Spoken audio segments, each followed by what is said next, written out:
আমরা যারা আল্লাহকে বিশ্বাস করি, আখিরাত বিশ্বাস করি, পরকাল বিশ্বাস করি, কবর হাসর বিশ্বাস করি, কোরআনকে বিশ্বাস করি, তখন আমাদের উপর ইসলামের বিধান চলে আসছে। নামাজ পড়া লাগবে, রোজা রাখা লাগবে, হজ করা লাগবে, যাকাত দেওয়া লাগবে, পর্দা করা লাগবে, মা বাপের খেদমত করা লাগবে, সুদ খাওয়া যাবে না, ঘুষ খাওয়া যাবে না, জুলুম করা যাবে না, মিথ্যা বলা যাবে না, বেপরদায় চলা যাবে না। এই অন্যায়গুলো থেকে বেঁচে থাকা আর শরীয়ত সম্মত আমলগুলি করা, এটার নাম ইসলাম। আপনি নামাজ পড়লেন, আপনি মা বাপের খুব খেদমত করলেন, কিন্তু আপনি সুদ খাইলেন, আপনি মুসলমান হতে পারেন নাই। আপনি হজ করছেন, আপনি যাকাত দেন, কিন্তু আপনি ঘুষ খান, আপনি মুসলমানের কাতারে নাই। আপনি 5 ওয়াক্ত নামাজ পড়েন, বাড়িতে যা মা বাপের খুব সেবা করেন, কিন্তু আপনি মদ পান করেন, আল্লাহ এটা নিষেধ করছেন, এটা ইসলামে নাই, আপনি মুসলমানের কাতারের মধ্যে নাই। আমি কথাটা বুঝাইতে পারছি কিনা? ইসলামের কোনটা মানবো কোনটা মানবো না, আল্লাহ তো এটা বলেন না। আল্লাহ বলছেন ইসলামের সবগুলো আইটেমকে তোমরা মানো, আর ইসলামে যতগুলো নিষেধ আছে এগুলা তোমরা বর্জন করো। নামাজ পড়া আল্লাহর একটা নির্দেশ, হজ করা আল্লাহর একটা নির্দেশ, যাকাত দেওয়া আল্লাহর একটা নির্দেশ, পর্দা করা আল্লাহর একটা নির্দেশ, সন্তানের উপরে পিতামাতার সেবা করা, সদ আচরণ করা, এটা আল্লাহর একটা, চিল্লিয়ে বলেন কার নির্দেশ? আমি প্রশ্ন করলে একটু উত্তর দিবেন, মুখ বন্ধ করে থাকবেন না। একটু কথাবার্তা না বললে তো বোঝা যায় যে আমার সাথে আপনাদের কোনো সম্পর্কই নেই। আর আপনাদের এই পাথন বা বিয়ানীবাজার এই অঞ্চলের মানুষকে আমি খুব কঠোর কথা বলতে এখন দ্বিধাবোধ করব না। কেন? আপনাদের সাথে অনেক দিন আস্তে আস্তে একটা রিক্ততা তৈরি হয়েছে। কি হয়েছে কিনা বলেন? এক সময় আমি কথা বলতে ভয় পাইছি এখানে এসে, এখন আর অতটা ভয় পাই না। কি মাইন্ড করলেন কোথায়? তা আমি এতগুলো বিষয় আপনাদেরকে সংক্ষেপে বললাম, আর একটা বিষয় নিয়ে একটু বিশদ আলোচনা করব। আল্লাহ বলছেন ওয়াকাদা রাব্বুকা আল্লা তা'বুদু ইল্লা ইয়্যাহু,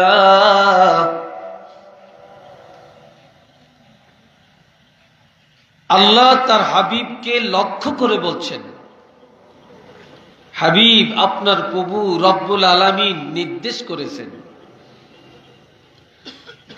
অর্ডার দিয়েছেন, ওসিয়ত করেছেন কি? আল্লাহ তা'বুদু ইল্লা ইয়্যাহু, হুঁশিয়ার সাবধান, আমি আল্লাহর দাসত্ব করো, আমার ইবাদত করো, আমি আল্লাহর ইবাদত ছাড়া আর কাহারও ইবাদত করিও না। আমি আল্লাহর জন্যই তোমরা ইবাদত করবে, আর কারোর জন্য না।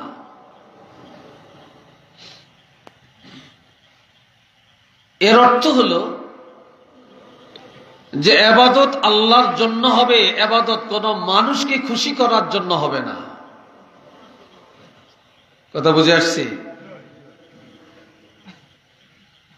আমার আল্লাহ আরো বলছেন ফামান কানা ইয়ারজু লিকা রাব্বিহি ফালইআমাল আমালান সালিহা ওয়া লা ইউশরিক বিইবাদাতি রাব্বিহি আহাদা।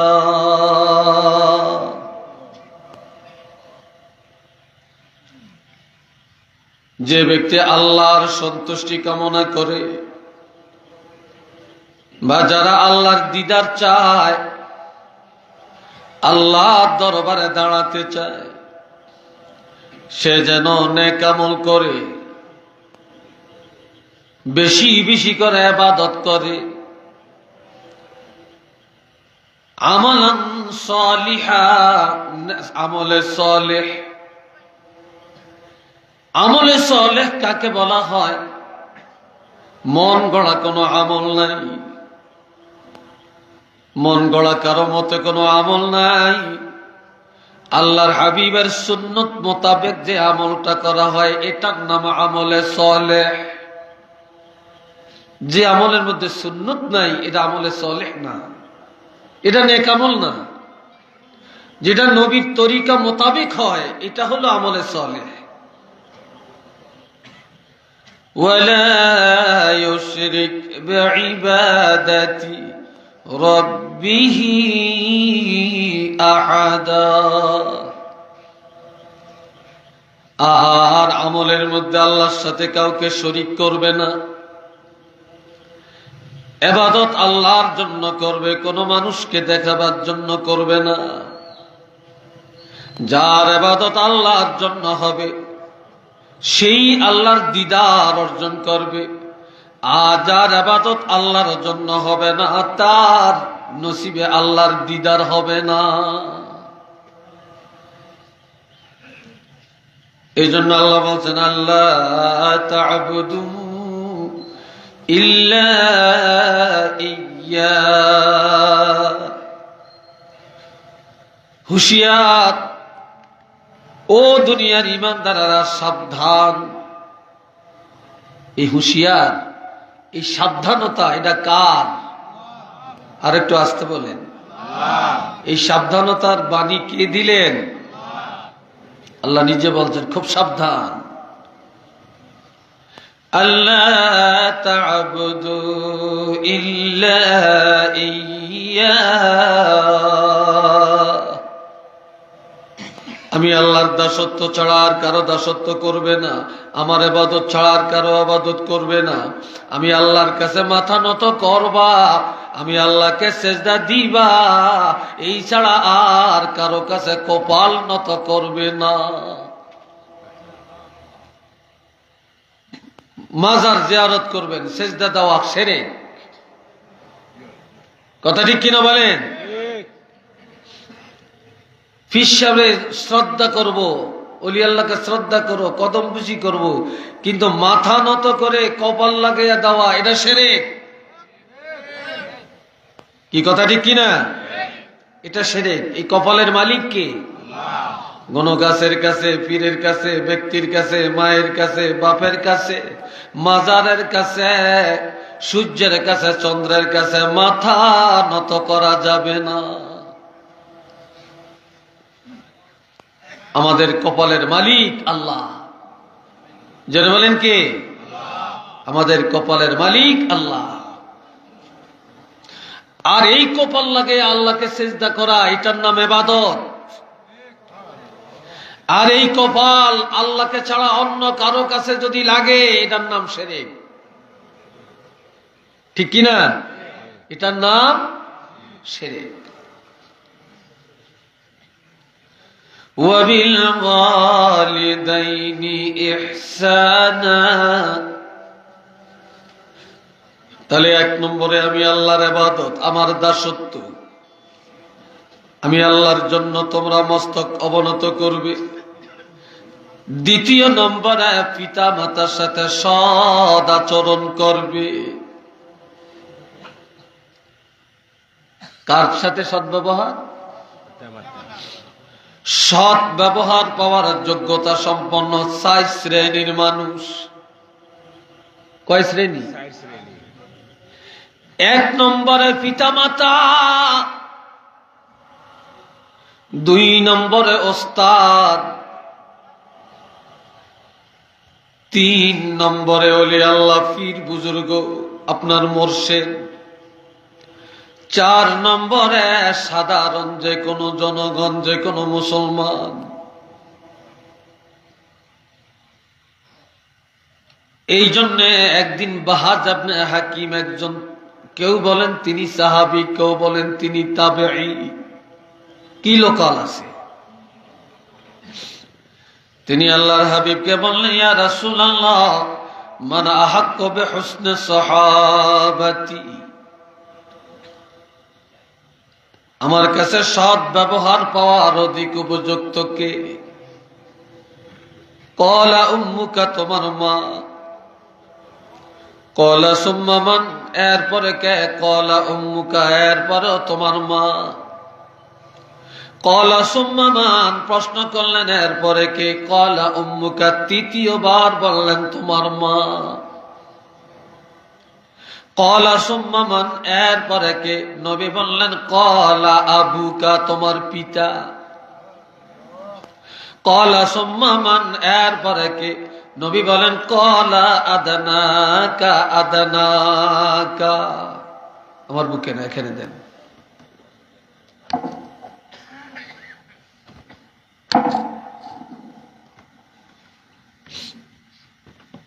কথা বুঝে আসছে? তাহলে এখানে মায়ের কথা প্রথম নম্বরে আমার রাসূল 3 বার বললেন। এরপরে বাপের কথা বললেন। সব মিলিয়া পিতামাতা 1 নম্বরে, ঠিক না? সব মিলিয়ে পিতামাতা 1 নম্বরে। এরপরে বললেন আদনাকা আদনাকা। এই আদনাকা আদনাকার ব্যাখ্যা হলো ওস্তাদ, এর অর্থ হলো বুজুর্গ মুর্শিদ। وبالوالدين إحسانا, প্রথমে আল্লাহর ইবাদত, দ্বিতীয় নম্বরে পিতা মাতার খেদমত। তাহলে পিতা মাতার খেদমতটা কি ইবাদত না? এটাও ইবাদত। যেহেতু পিতা মাতার খেদমতের অর্ডার, এটা আল্লাহর অর্ডার। এটা কার অর্ডার? আল্লাহর অর্ডার, এটা আল্লাহর নির্দেশ।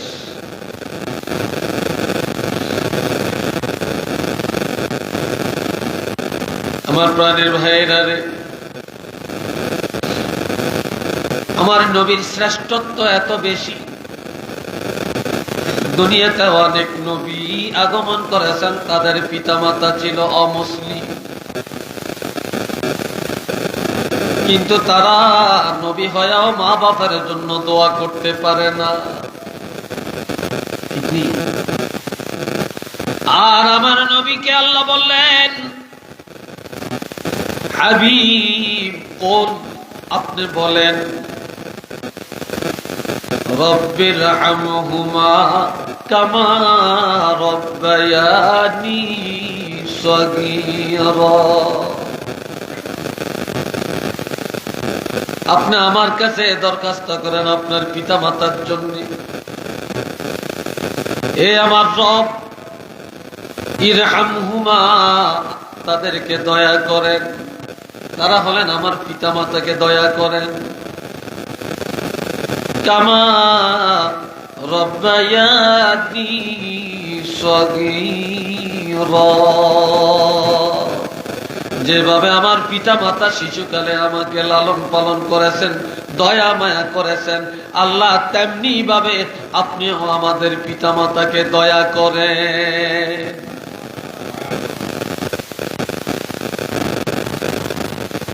আমার নবীকে উদ্দেশ্য করে আল্লাহ আয়াত নাযিল করেন। এই আয়াতের হুকুম হলো হুকমে আম। এটা কিয়ামত পর্যন্ত সকল উম্মতের জন্য এই নির্দেশ। আল্লাহ হাবিব রাহমাতুল লিল আলামিন একদিন বৃহস্পতিবার রাত্রে চলে গেলেন জান্নাতুল বাকিতে, মদিনার জন্য দোয়া করে। সাহাবায়ে কেরাম আম্বিয়া আলাইহিমুস সালামদের জন্য দোয়া করে। হযরত আয়েশা সিদ্দিকা নবীকে তালাশ করতে করতে অন্ধকার রাত্রে গিয়ে পৌঁছলেন। গিয়ে দেখেন আমার নবী মুনাজাত করে কাঁদেন। মুনাজাত শেষ করে ঘরে আসলেন। আম্মা জান হযরত আয়েশা সিদ্দিকা বলেন, ইয়া রাসূলুল্লাহ, কি কারণে আপনি গোরস্থানে গেলেন? নবী বলেন, আয়েশা, দুইটা কারণে আমি গেলাম। قال رسول الله صلى الله عليه وسلم عرجت علي عمل امتي। আমার উম্মতেরা পৃথিবী যে যেখানে থাকিয়া যখনই যা করে ডাইরেক্ট আল্লাহর কাছে যায় না। আমার উম্মতের আমল আগে আমার কাছে আসে। উম্মতেরা নেক আমল করলো আমার কাছে আসে, গুনাহ করলো আমার কাছে আসে, আমাকে দেখায়া এরপরে আসমানে যায়। আমার উম্মতের গুনাহ দেখলে আমার ঘুম আসে না, আর উম্মতের নেক আমল দেখলে আমি আনন্দ পাই। এ আয়েশা, যেভাবে আমার উম্মতেরা অন্যায় অত্যাচার জুলুম গুনার কাজে লিপ্ত হয়ে পড়ছে, আমার গুনাহগার উম্মতের কথা চিন্তা করে গোরস্থানে যায় আর আমি জিয়ারত করিয়া আমার গুনাহগার উম্মতের নাজাতের জন্য দোয়া করি।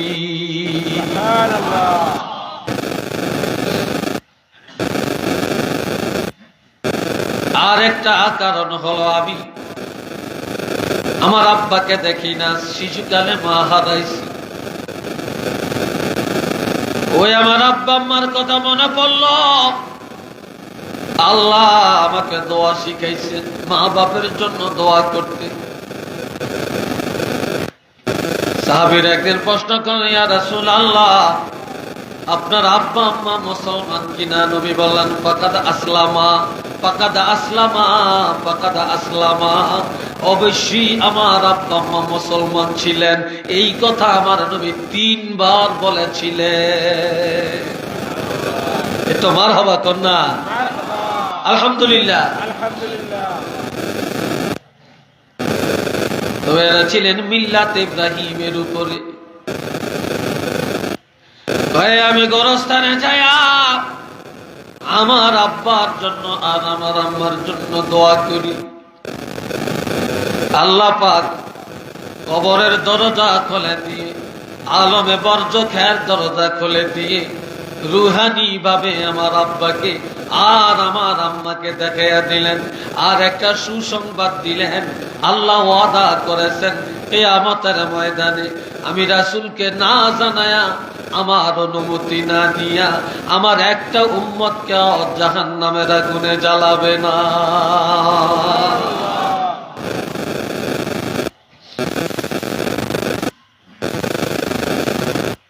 বন্ধুরা হে আমার, ওয়াবিল ওয়ালিদাইনি ইহসানা,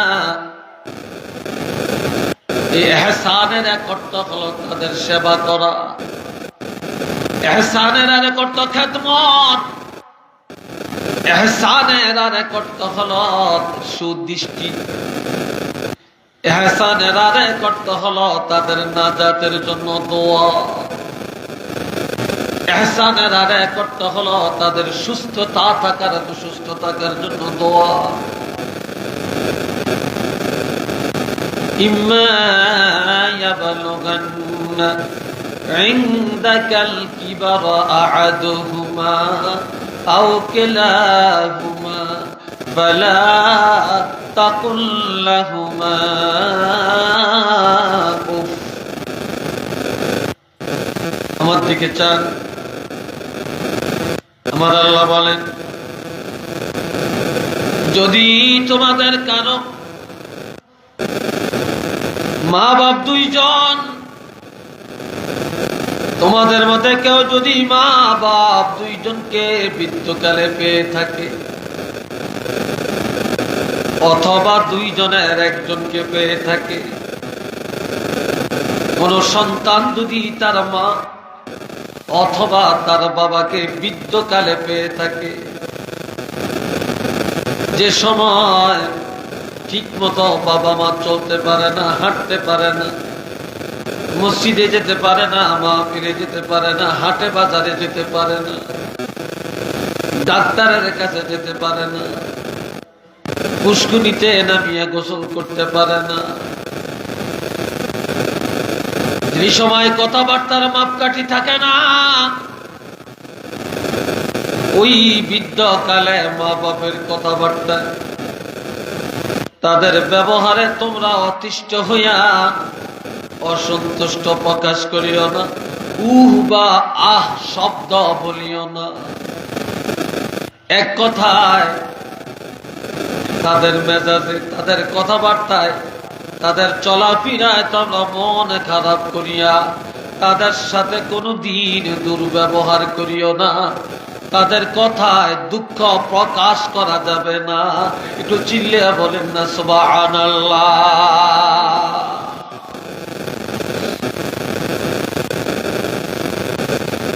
কারণ তুমি যখন ছিলা শিশু, তুমি কত বাবার কানে ধরে টানছ, কতবার নাকি আঙ্গুল দিছ, কতবার তুমি কত কাঁদছ তোমাকে হাতে ধরে নিয়ে যাওয়ার জন্য, বাজারে নিয়ে যাওয়ার জন্য, শহরে নিয়ে যাওয়ার জন্য, হুন্ডার পিছনে চড়ানোর জন্য, একটা গাড়ি কিনে দেওয়ার জন্য। কিন্তু কোনদিন শিশুকালে যতই আমরা মা বাপকে বিরক্ত করেছি, কোনদিন তারা বিরক্ত হয়ে আমাদেরকে মেরে ফেলে না, জোরে দমক দেয় না, পানিতে ফেলে দেয় না, আগুনে ছেড়ে দেয় না। আর শিশুকালে যখন যা চাইছে মা বাপ সন্তানের তা দিতে বাধ্য হয়েছে। আজ তোমার পিতা মাতা বুড়া, এখন তারা ছোট বাচ্চার মতো হবে, বাচ্চার মতো অনেক কিছু চাবে, বাচ্চাদের মতো কথা বলবে। আর এই সময় কোনদিন তোমার পিতা মাতার সাথে বিরক্ত হইয়া দুঃখ প্রকাশ করা যাবে না। তারা বুড়াকালে প্রয়োজনে যখন যা চাবে তাই তুমি দিতে বাধ্য থাকবে। উচ্চ আওয়াজে বলেন না সুবহানাল্লাহ।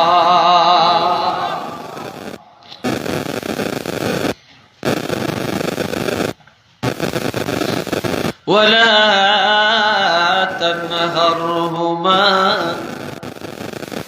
ধমক দিয়া কথা বলবে না, চোখ রাঙ্গায়া কথা বলবে না, তাদের সাথে দুর্ব্যবহার করবে না, চোখ রাঙ্গায়া কথা বলবে না, ব্যঙ্গ বিদ্রুপ করে কথা বলবা না। এক কথায় কোন অবস্থায় তাদেরকে ধমক দিয়ে কথা বলবে না। এমনকি চোখ মুখ লালি করে কথা বলা যাবে না। ভদ্রচিত ভাবে কথা বলবে, নরম ভাষায় কথা বলবে, ভদ্র আচরণ করবে। কিভাবে কথা বলবে সেটাও আল্লাহ বলে দেন, وَقُلْ لَهُمَا قَوْلًا كَرِيمًا,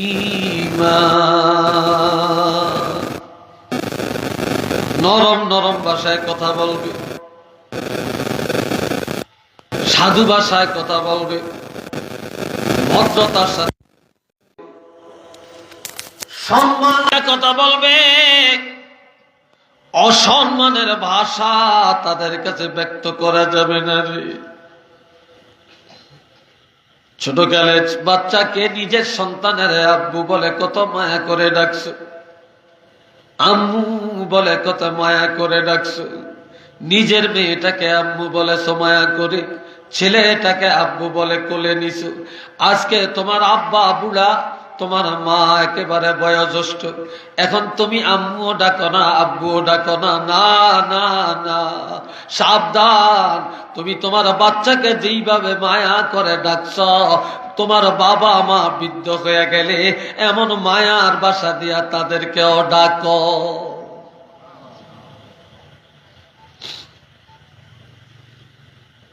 আমার প্রাণের বন্ধুরা,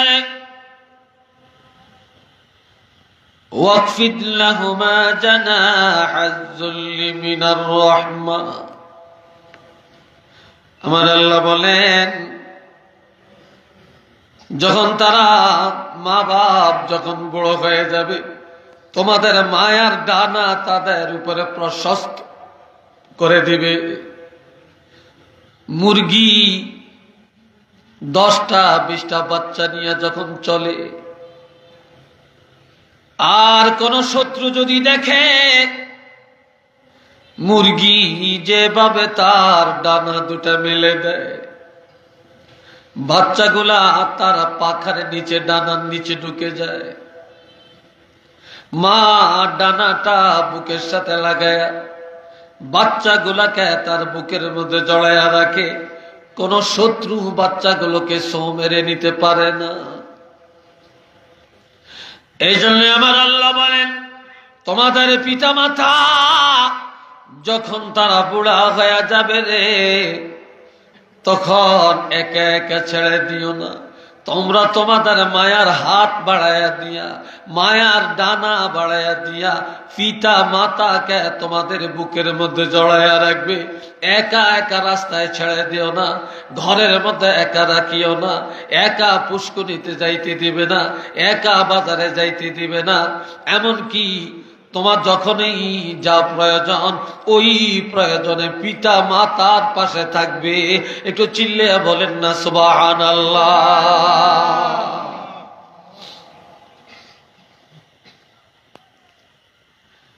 জিন্দা থাকতে খবর রাখি না, মরে গেলে গরু কাটিয়া খাওয়াই, এটার দাম নাই।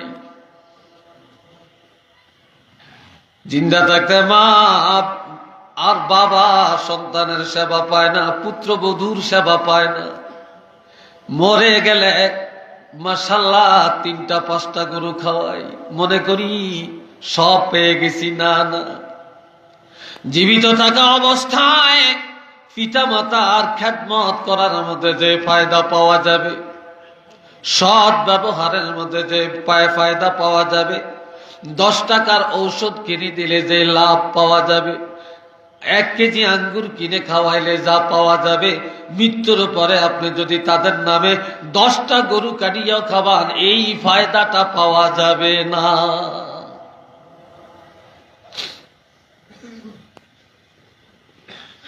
আমার প্রাণের ভাইয়েরা,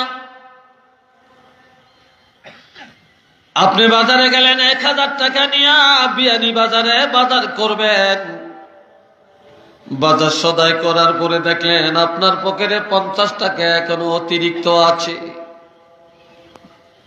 আপনি যদি মনে করেন ঘরে আপনার বড় বাপ বড় মা, আপনি যদি বলেন আমি আমার মায়ের জন্য কিছু আঙ্গুর নিয়ে যাই, কিছু আপেল নিয়ে যাই, আমি আমার বাবার জন্য কিছু ফল নিয়ে যাই, বাড়িতে এসে একটা আঙ্গুর ধুইয়া বাবা মায়ের কাছে যদি বলেন আব্বু আম্মু শিশুকালে কত আদর করে মায়া করে খাওয়াইছে, তখন আমরা বুঝি না আজ আমি একটু আমার হাতে মায়া করে সেই শিশুকালের মতো তোমাকে খাওয়াই, তুমি খাও। ছেলে যদি অথবা সন্তান যদি মা বাপের মুখের মধ্যে বুড়াকালে ওই শিশুকালের কথা স্মরণ করে একটা আঙ্গুর খাওয়াইয়া দেয়, এই আঙ্গুরটা খাওয়াইতে দেরি, মা বাপ খুশি হইতে দেরি হবে না। আর মা বাপ খুশি হইতে দেরি হলেও আমার আল্লাহ এই সন্তানের জীবনের গুনাহ ক্ষমা করতে দেরি করবে না।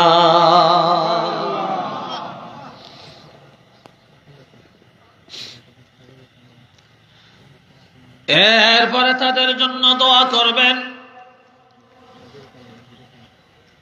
وقل رب ارحمهما كما ربياني صغيرا। সব সময় দুরূদ শরীফ নাই, এই দোয়া আল্লাহ কবুল করে না। যেই দোয়ার মধ্যে মা বাপের জন্য দোয়া নাই, ওই দোয়াটাও আল্লাহ কবুল করে না। প্রত্যেক নামাজের পরে মা বাপের জন্য দোয়া করা লাগবে, প্রত্যেক মুনাজাতের মধ্যে পিতা মাতার জন্য দোয়া।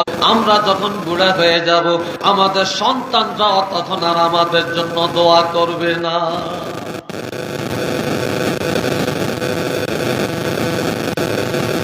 আমার ঘরের ভাইরা, আমার আল্লাহ বলেছেন ووصينا الإنسان بوالديه حملته أمه كرها ووضعته كرها। আমি আল্লাহ বিশ্ব জগতের মানুষকে ওসিয়ত করলাম, মানুষ যেন পিতামাতার সাথে সৎ আচরণ করে, বিশেষ করে মায়ের সাথে যেন সৎ আচরণ করে। কেননা হামালাতুহু উম্মুহু কুরাহা, মা কষ্টের পর কষ্ট স্বীকার করলেন। যখন আমি আপনার মায়ের গর্ভে ছিলাম, এই মা 9 মাস 10 মাস বা 10 মাস 10 দিন কত কষ্ট করে গর্ভে বহন করেছেন। পৃথিবীর কোন পুরুষ এটা জানে না কষ্টের খবর। এই কষ্ট কেউ জানে না। এই কষ্টের কারণে মার সাথে সৎ আচরণ করো। যেই মা গর্ভ বহন করার সময় কষ্ট করেছে রে, দুনিয়াতে আসার পর ওই মার কলিজায় আর কখনো আঘাত দিও না। এই কথা বলেন কেন? এটাকে বলে আদব।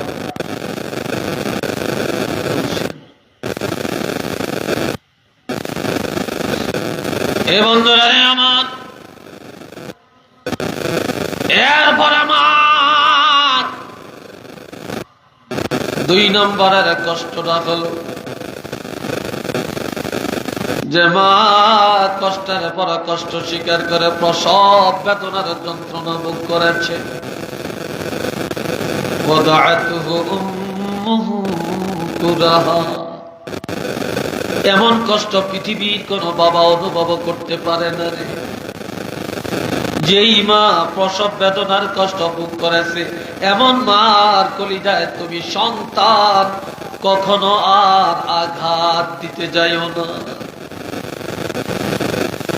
3 নম্বরে ওয়াফিসালুহু ووصينا الإنسان بوالديه حملته أمه وهنا على وهن وفصاله في عامين। যেই মা 2 বছর একটানা দুধ পান করালেন, এই সন্তানের দুধ পান করাবার জন্য খায় না, মরিচ খায় না, বাসি খায়। রাত্রে ঘুমের থেকে সন্তানের খাওয়াইছে, নিজে না খায়া সন্তানের দুধ পান করে কান্না থামাইছে। ও দুনিয়ার মানুষ রে, যেই মা তোমাকে 2 বছর দুধ পান করালো, যে মায়ের দুধের বিকল্প পৃথিবীর জমিনে আর কোনটা নেই। আর যেই মায়ের সন্তান সবচেয়ে কম দুধ পান করেছে, তাফসীরে রুহুল মানিতে আসছে সবচেয়ে কম হলেও 9.5 মণ দুধ একটা বাচ্চা 2 বছরে পান করেছে।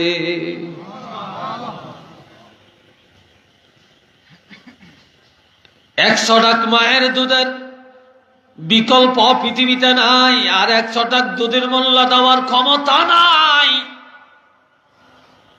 আর ওই বাবা মায়ের পিছনে 10 টাকা খরচ করে হিসাব করে, 20 টাকার ওষুধ কিনে হিসাব করে, তারপরে একবেলা খানা খাওয়ায়া হিসাব করে, একটা কাপড় কিনে দিয়া হিসাব করে। আমার ভাইয়েরা ঝগড়া লাগে মা বাপের খানা নিয়ে, লালন পালন নিয়ে। তবে একটা কথা জেনে রাখবেন, পকেটের টাকার ভাগ চলবে, বাগানের গাছের ভাগ চলবে, দোকানের ভাগ চলবে, জমিনের ভাগ চলবে, পিতা মাতা রেখে যাওয়া বাড়ির ভাগ আছে, কিন্তু মা বাপের সেবা করার কোনো ভাগ নাই। যে যত করবেন তত পাবেন, যে যত করবেন তত পাবেন। পিতা মাতার খানা, তাদের খেদমত, তাদের ঔষধ বড়ি, চিকিৎসা, এইটার ব্যাপারে কোনো ভাগ নাই।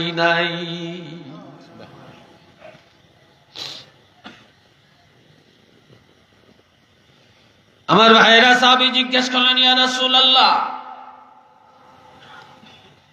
আমার উপর আমার পিতা মাতার দায়িত্ব আমি কিভাবে পালন করব, আমার উপর কি হক আছে?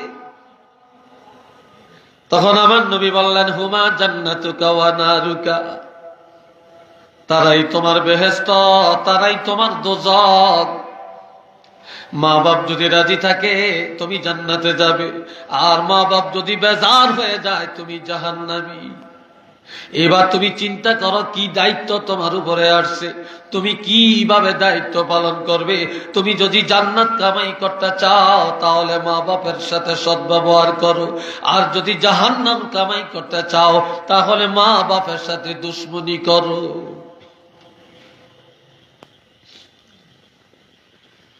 আরেক হাদিসে রাসূল বলেন, ক্বালা রাসূলুল্লাহ সাল্লাল্লাহু আলাইহি ওয়াসাল্লাম, রিদার রাব্বি ফি রিদাল ওয়ালিদাইন ওয়া সাখাতুর রাব্বি ফি সাখাতিল ওয়ালিদাইন। মা বাপের সন্তুষ্টির মধ্যে আল্লাহর সন্তুষ্টি, মা বাপের অসন্তুষ্টির মধ্যে আল্লাহ অসন্তুষ্টি। এক কথায় মা বাপ রাজি, আমার আল্লাহ রাজি। মা বাপ বেজার, আমার আল্লাহ বেজার। দোস্ত বুজুর্গ ভাইরা, قال رسول الله صلى الله عليه وسلم كل الذنوب يغفر الله تعالى منها ما شاء إلا عقوق الوالدين। আমার দিকে চানে যুবকরা, আমার নবী বলছেন বান্দা যত গুনাহ করে, যে কোনো গুনাহ আমার আল্লাহ ক্ষমা করে দিতে পারেন। আল্লাহ যেটা ইচ্ছা করেন বান্দার গুনাহ ক্ষমা করে দিতে পারেন, বা সব গুনাহ আল্লাহ ক্ষমা করে দিতে পারেন। তবে ইল্লা উকুকাল ওয়ালিদাইন, পিতামাতার বেয়াদব, পিতামাতার নাফরমান সন্তানরে আমার আল্লাহ কখনো ক্ষমা করবে না। তওবার দ্বারা সব গুনাহ আল্লাহ মাফ করেন, কিন্তু মা বাপের বেয়াদবকে আল্লাহ তওবা করলেও মাফ করবে না, সুদখোরের আল্লাহ মাফ করবে না, জালেমের তওবার দ্বারা আল্লাহ মাফ করবে না, পরের হক দ্বারা মারে তওবার দ্বারা আল্লাহ তাকে মাফ করবে না। গীবত যারা করে তওবার দ্বারা তাকে আল্লাহ মাফ করবে না। গীবত করে তওবাটা হলো যার গীবত করেছে তার কাছে যে মাফ চাওয়া। পিতা মাতার বেয়াদব সন্তানের তওবা হলো মা বাবার পায়ে ধরে মাফ চাওয়া। জালেমের তওবা হলো যার উপর জুলুম করেছে তার কাছে যে মাফ চাওয়া। সুদখোরের তওবা হলো সুদের টাকা ফিরাইয়া দেওয়া। ঘুষখোরের তওবা হলো যার থেকে ঘুষ গ্রহণ করেছে তার টাকা তারে ফিরাইয়া দেওয়া।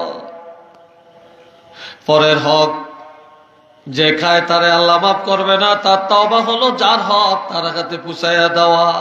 এরপরে আল্লাহ ক্ষমা করবে, এর আগে ক্ষমা করবে না।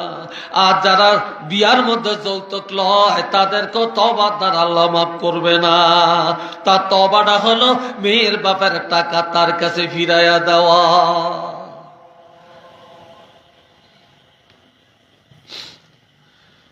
আল্লাহ আরেক হাদিসে আমার নবী বলেন,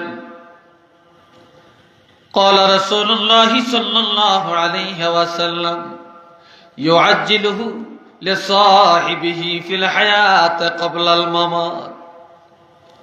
দুনিয়াতে যে যত পাপ করে সমস্ত পাপের সাজা পাবে মৃত্যুর পর। কিসের পর? এটা কথা কয় না, ঘুমজান নাকি আপনারা? এটা কি জনসমাজ না কবর? জোরে করে, এটা কি গোরস্থান?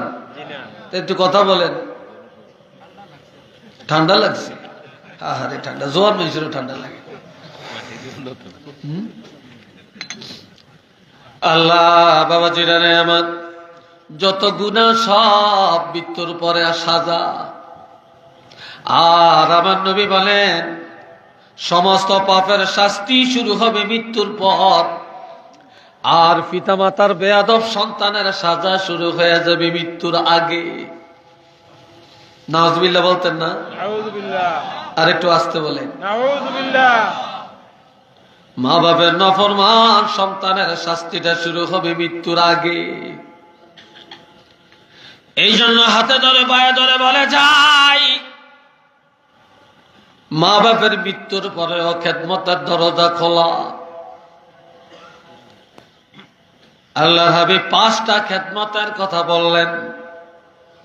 মা বাপের মৃত্যুর পরে খেদমত 1 নম্বরে আসসালাতু আলাইহিমা, মা বাপের নাজাতের জন্য আল্লাহর কাছে দোয়া করা। 2 নম্বরে ওয়াল ইস্তিগফারু লাহুমা, বেশি বেশি করে তাদের গুনাহ ক্ষমা চাওয়া। 3 নম্বরে ওয়া ইনফাজু আহদিহিমা মিন বা'দিহিমা, তাদের ইন্তেকালের পর তাদের ওসিয়ত পুরা করা। 4 নম্বরে ওয়াসিলাতুর রাহিমিল্লাতী লা তুসালু ইল্লা বিহিমা, মা বাপের ইন্তেকালের পরে তাদের আত্মীয় স্বজনের সাথে সৎ ব্যবহার করা। 5 নম্বরে ওয়া ইকরামু সাদিকিহিমা, মা বাপের ইন্তেকালের পর তাদের বন্ধু বান্ধব যারা তাদের সাথে সৎ আচরণ করা, সৎ ব্যবহার করা। একটু চিল্লিয়া বলেন না সুবহানাল্লাহ।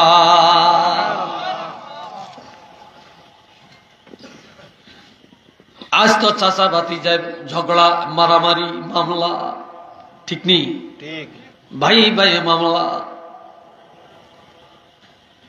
কিন্তু আমার নবীর কাছে একটা যুবক গিয়া বলল, ইয়া রাসূলুল্লাহ,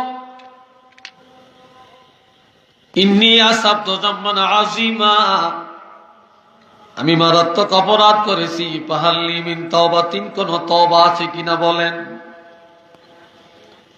নবী বলেন, হাল্লাকা মিন আবিন, যুবকরে তোমার বাপ আসেনি? ক্বালা লা, না আমার বাপ নাই। ওয়াহাল্লাকা মিন উম্মিন, তোমার মা আছে কিনা? ক্বালা লা, না আমার মাও নাই। ওয়াহাল্লাকা মিন খালাতিন, তোমার বাপ নাই, তোমার মা নাই, তবে তোমার মায়ের বোন একজন খালা আম্মা আসেনি। খালা, খালা চিনেন তো? যুবক বলে, ক্বালা নাআম, হ্যাঁ আমার একজন খালা আম্মা আছে।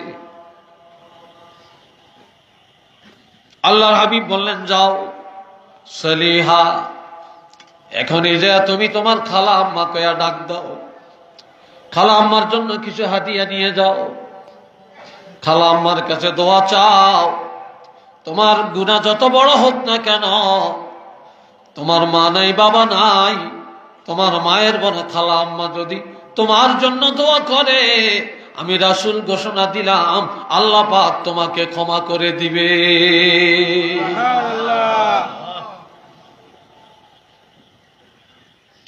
আর একটা যুবক গেলেন, বলেন, ইয়া রাসূলুল্লাহ, ইন্নী আসাবতু যামমান আযীমা, আমি মারাত্মক অপরাধ করেছি, ফাহাল্লি মিন তাওবাতিন, কোন তওবা আছেনি? নবী বলেন, তোমার ওয়াহাল্লাকা মিন আবিন, তোমার আব্বা আসেনি? কয় না। তোমার মা আসেনি? বলে না। ওয়াহাল্লাকা মিন আম্মিন, আম্মুন শব্দের অর্থ হলো চাচা, আরবিতে আম্মুন চাচা, আম্মাতুন ফুফি। তোমার একজন বাপের ভাই চাচা আসেনি? ক্বালা নাআম, যুবক বলেন, হ্যাঁ আমার একজন চাচা আসে। কোন দেশে কয় চাচা, কোন দেশে কয় কাকা, ঠিক আছে তো?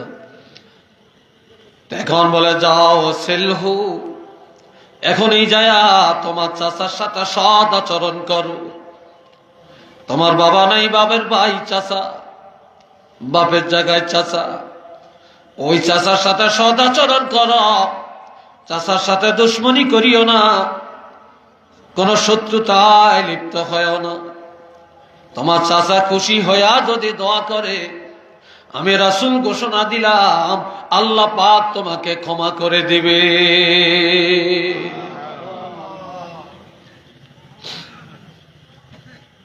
মানুষ মরে যায়, সব আমল বন্ধ হয়ে যায়, মৃত্যুর পরে কোনো আমল নাই, মৃত্যুর পরে সব আমল বন্ধ। কিন্তু 3টা আমল বন্ধ হয় না। 1 নম্বরে ইল্লা মিন সাদাকাতিন জারিয়াতিন, সদকা জারিয়া, মসজিদ মাদ্রাসা মক্তব করলেন, সবসময় দানের হাত প্রশস্ত করলেন। আপনি মরে গেলে কিয়ামত পর্যন্ত এটার সওয়াব পাবেন। 2 নম্বরে আও ইলমিন ইউনতাফাউ বিহি, এমন এলেম যে এলেমে উপকার দেয়, ফায়দা দান করে। আপনি এলেম শিখে যদি কিতাব লেখেন অথবা ছাত্র রেখে যান, এরা যতদিন দোয়া করবে, কিতাব পড়বে, আপনি কবরে থেকে সওয়াব পাবেন। 3 নম্বরে আও ওয়ালাদিন সালিহিন ইয়াদউ লাহ, বাবাজিরা মৃত্যুর পরে যেন দোয়া করতে পারে, মৃত্যুর পর যেন জানাজা পড়তে পারে, এমন সন্তান যে বাবা মা রেখে যায়। ওই সুসন্তান নেক সন্তান যখন এই বাবা মায়ের জন্য দোয়া করবে, বাবা মা কবরে থাকিয়া সেই দোয়াটা পাবে। সন্তানের দোয়ার কারণে তাদের কবর আল্লাহ জান্নাতের বাগান বানাইয়া দিবে।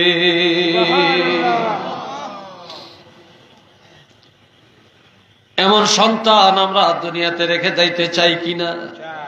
জোরে বলেন। সবাই মনে হয় চায় না। আজকাল অনেক সন্তানেরা জানাজা পড়তে জানে না, জানাজা ছাড়া মা বাপকে কবরে রাখে। এমএ পাস ছেলে, ইঞ্জিনিয়ার ছেলে, আমেরিকান সন্তান, লন্ডন প্রবাসী সন্তান, যারা বাবার জানাজায় কি পড়বে জানে না। প্রথম তাকবীর দিয়া কি পড়বে জানে না, দ্বিতীয় তাকবীর দিয়া কি পড়বে জানে না, 3 তাকবীরের পরে কি পড়বে জানে না, চতুর্থ তাকবীরটা কখন দেবে জানে না। মা বাপরে কবরে রাখবে, কি পড়ে রাখবে দোয়াটা জানে না, কি পড়ে কবরে মাটি দিবে এটাও জানে না।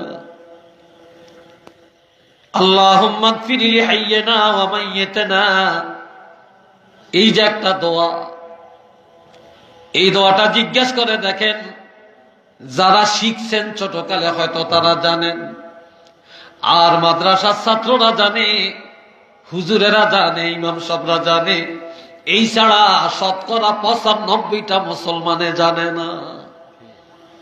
কি ভাই ঠিক কিনা বলেন? তাহলে এই টাকার দাম কই?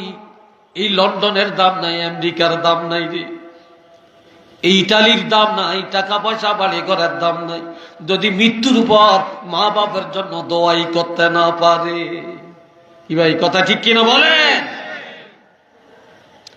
এই জন্য আমি আজকে আপনাদের কাছে যেই জিনিসটা প্রথমে চাবো সেটা হলো, আপনাদের কাছে আমার অনুরোধ, আপনারা জানাজা পড়েন না, সন্তান বানিয়ে যান, সন্তানকে মাদ্রাসায় দেন, আলেমের বাপ হন।